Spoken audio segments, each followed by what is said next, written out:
Hi viewers, welcome to my channel JS Academy Education for All।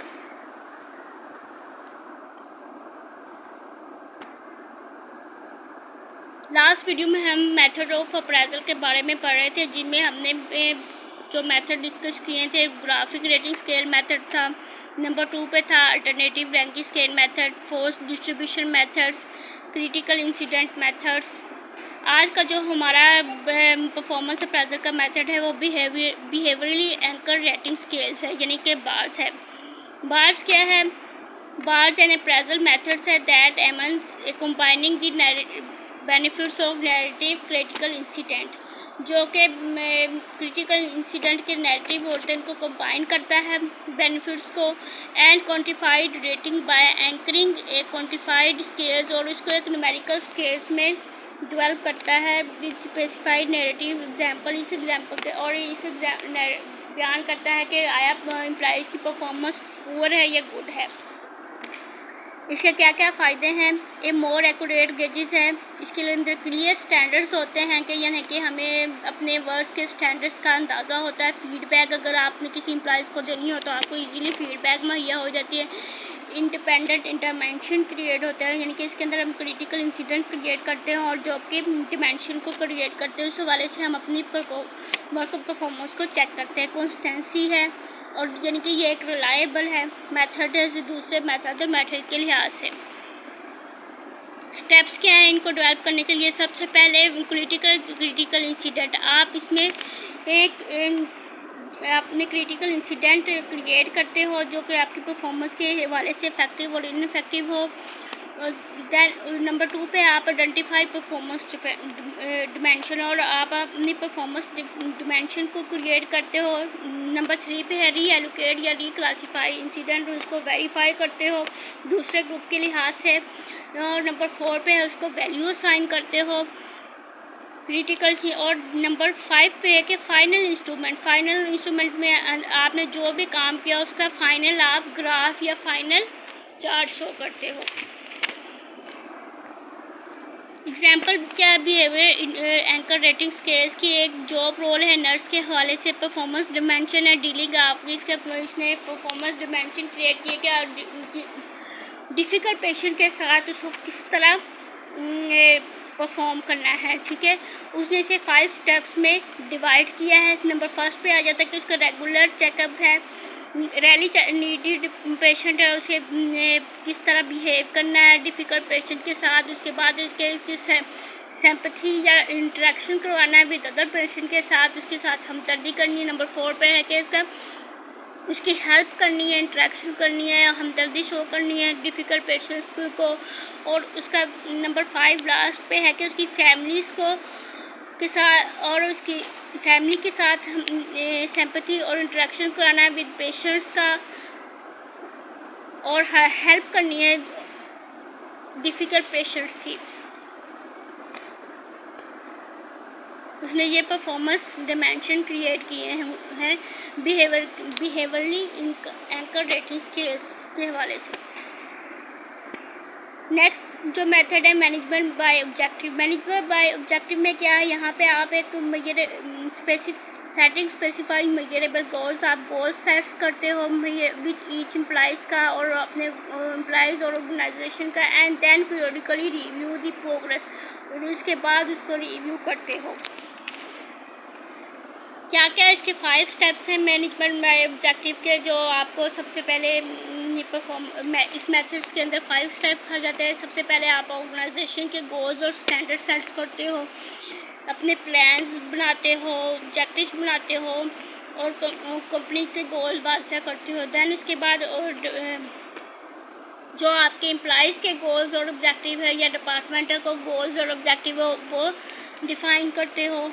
Continuity monitoring performance and progress, और फिर आप उसे monitor करते हो परफॉर्मेंस और प्रोग्रेस को। उसके बाद आप उसे फीडबैक मुहैया करते हैं कि आया उसकी परफॉर्मेंस अच्छी है या बुरी है। उसके बाद परफॉर्मेंस अप्रेजल बनाते हो कि परफॉर्मेंस अप्रेजल्स बनाते हो उसके लिए। परफॉर्मेंस अप्रेजल में आप उसकी परफॉर्मेंस को चेक करने के लिए जो भी मेथड यूज़ करती है कंपनी की, चाहे वो बार्स का मेथड यूज़ करे, चाहे graphical rating scale method use करें या alternative rating scales method use करें, इन मेथड के तहत परफॉर्मेंस अप्रेजल बनाते हो। देन परफॉर्मेंस को एलोकेट करते हो, एवल्यूएशन करते हो कि आया उसकी परफॉर्मेंस गुड है, पुअर है, बैड है, वेरी गुड है, एवरेज है। इस लिहाज से उसकी परफॉर्मेंस को चेक करते हैं। मैनेजमेंट ऑब्जेक्टिव के बाद MBO के बाद अदर मेथड है EPM। EPM का मतलब है electronical performance monitoring. Many employees today make use online appraisal for allocating employees performance, यानी कि एम्प्लॉयज़ की परफॉर्मेंस को ऑनलाइन चेक करना इलेक्ट्रॉनिकल परफॉर्मेंस मॉनिटरिंग में आ जाता है। Electronic performance monitoring having a supervised electronical monitor the amount of computerized data an employee is processing per day and thereby his or her performance, यानी कि आप computerise तरीके से या ऑनलाइन तरीके से अपने एम्प्लॉयज़ की परफॉर्मेंस को चेक करते हो।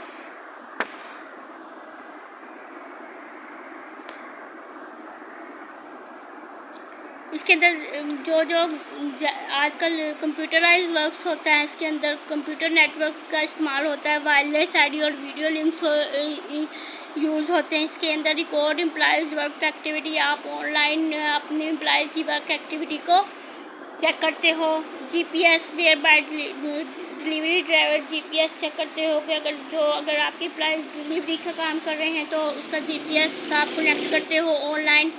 मॉनिटरिंग दी कॉल कस्टमर, और कॉल कस्टमर का मॉनिटर करना, तो कौन सी कॉल कहाँ से रिसीव हुई है उन्हें मॉनिटर करना EPM इलेक्ट्रॉनिकल परफॉर्मेंस मॉनिटरिंग में आ जाता है।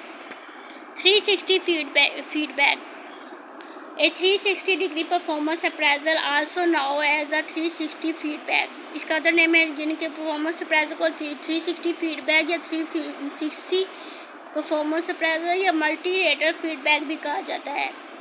When employees allocate employees performance from many sources as possible, कि आप एम्प्लॉयज़ की परफॉर्मेंस को बहुत से सोर्स के से एलोकेट कर सकते हो, इंस्टेड ओनली वन सोर्स और फीडबैक के लिहाज से to from direct manager.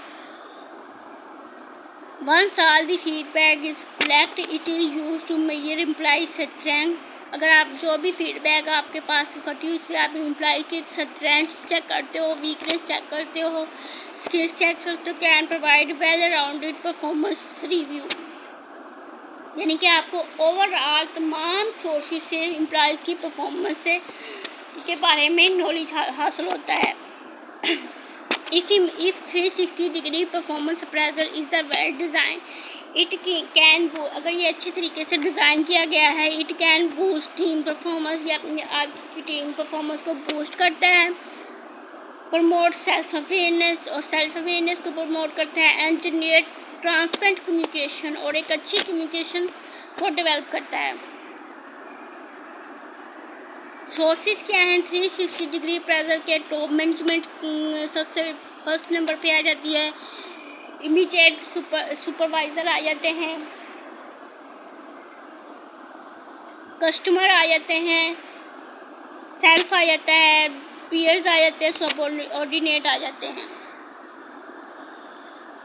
Example है, प्लीज़ टीम वर्क के लिहाज से please rate this individually accordingly, कि आया एक इंडिविजुअल की परफॉर्मेंस कैसी है, एक्सीलेंट है, ग्रेट है, गुड है या पुअर है, वेरी पुअर है, कि ये इस दिस इंडिविजुअल के ये लायबल है, लॉयल है, अपने काम के हवाले से टीम के साथ पार्टिसिपेट करता है,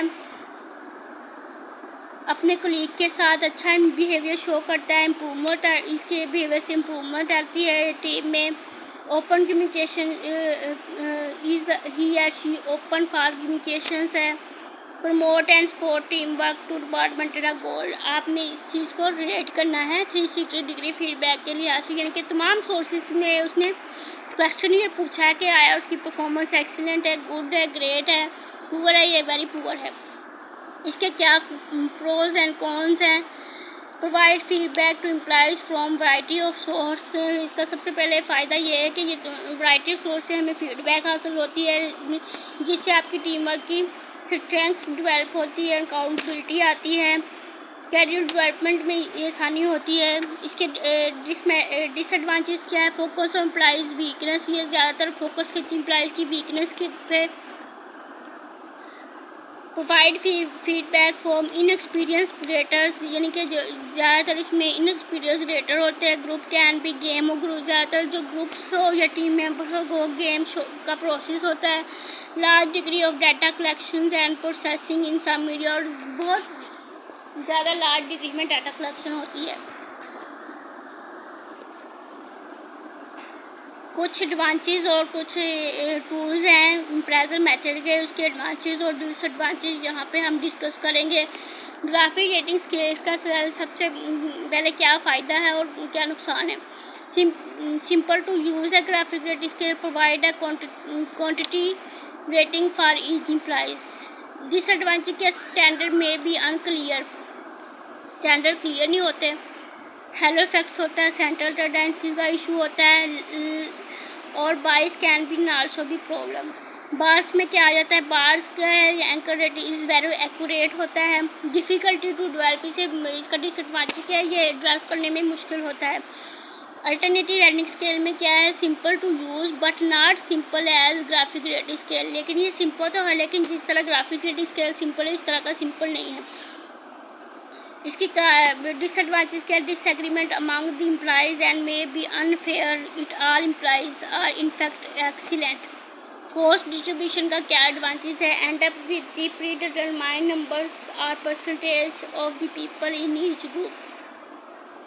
डिसएडवांटेज क्या है? अप्रेजल का employees appraisal result depend on your choice of cut off point, आपकी चॉइस पर मुनहसर है। क्रिटिकल इंसिडेंट मेथड क्या है? Help specify what is right and wrong.